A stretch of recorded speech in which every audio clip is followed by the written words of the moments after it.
Te contaré la historia del conflicto armado en Colombia, y para esto necesariamente tendré que remontarme a la época de la conquista del Imperio Español. Los españoles impusieron su cultura y creencias ante una totalmente diferente, generando de esta manera discordia y conflictos. Adicionalmente, del continente europeo se trajeron conceptos de comunismo e influencias, dando así la creación de grupos sindicalistas. En 1946, el Partido Conservador llegó al poder y empezó la disputa entre conservadores y liberales por los abusos del poder. La violencia detonó en 1948 con el asesinato de Jorge Eliezer Gaitán. En todo el país hubo mucha violencia, las peores masacres que hemos vivido. Se formaron ejércitos conservadores y liberales. Estos empezaron a desplazar a las familias de sus tierras, y en 1953 el general Rojas Pinilla declaró golpe de Estado, decretando una amnistía donde la mayoría entregó las armas. Pero esto no fue la solución al conflicto, ya que había generado una dictadura. En 1958 se creó el Frente Nacional. Fue un pacto entre liberales y conservadores para lograr un mismo fin, estar en el poder. Durante 16 años se repartieron los puestos y la presidencia. Con esto se logró una disminución de violencia, pero no la suficiente.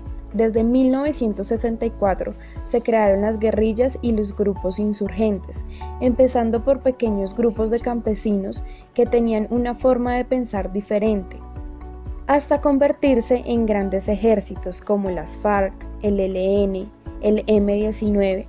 Su eje fundamental era el dominio de las tierras, luchaban contra la injusticia, el capitalismo e influenciadas por la Revolución Cubana, las guerrillas empezaron a tomar más fuerza cuando empezaron a ser financiadas por el narcotráfico. Este conflicto se convirtió en un genocidio permanente. Más de 50 años de guerra en nuestro país ha causado el desplazamiento de miles de familias colombianas, desapariciones forzadas, los falsos positivos, los campos minados, abuso a los derechos humanos, el miedo. Este conflicto ha sumido al país en una desgracia, atraso en el desarrollo económico. Los empresarios locales e internacionales no quieren invertir en un país donde no hay seguridad ni estabilidad. Si tú eres víctima del conflicto armado, en Colombia esto te puede interesar. Las víctimas del conflicto armado en Colombia gozan de ciertos derechos, y para ser beneficiario de estos derechos debes estar inscrito en el Registro Único de Víctimas. Los derechos para las víctimas se basan en una reparación integral, que será de forma material, emocional, social y cultural.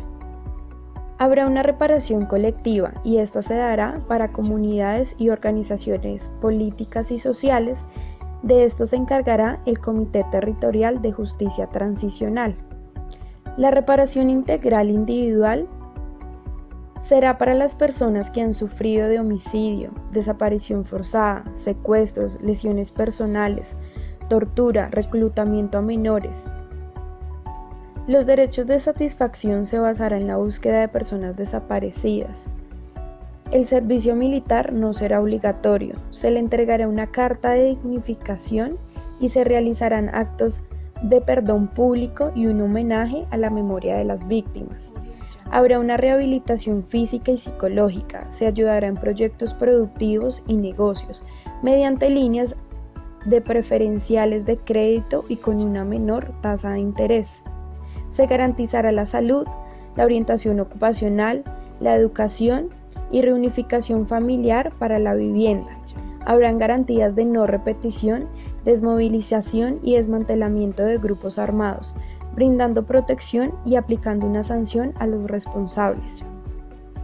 Sobre la administración y la indemnización, se contempla una sola indemnización por el mismo hecho victimizante. Para los menores de edad se guardará hasta que cumplan la mayoría de edad. El conflicto armado en el país nos ha dejado grandes vacíos, pero es deber de nosotros seguir adelante, cambiando nuestra mentalidad, no quedarnos en el papel de víctima. La paz se construye día a día y debemos entender el verdadero significado del perdón, y es recordar sin que nos duela. Espero esta información sea de tu ayuda para que reflexiones y también hagas valer tus derechos como víctima.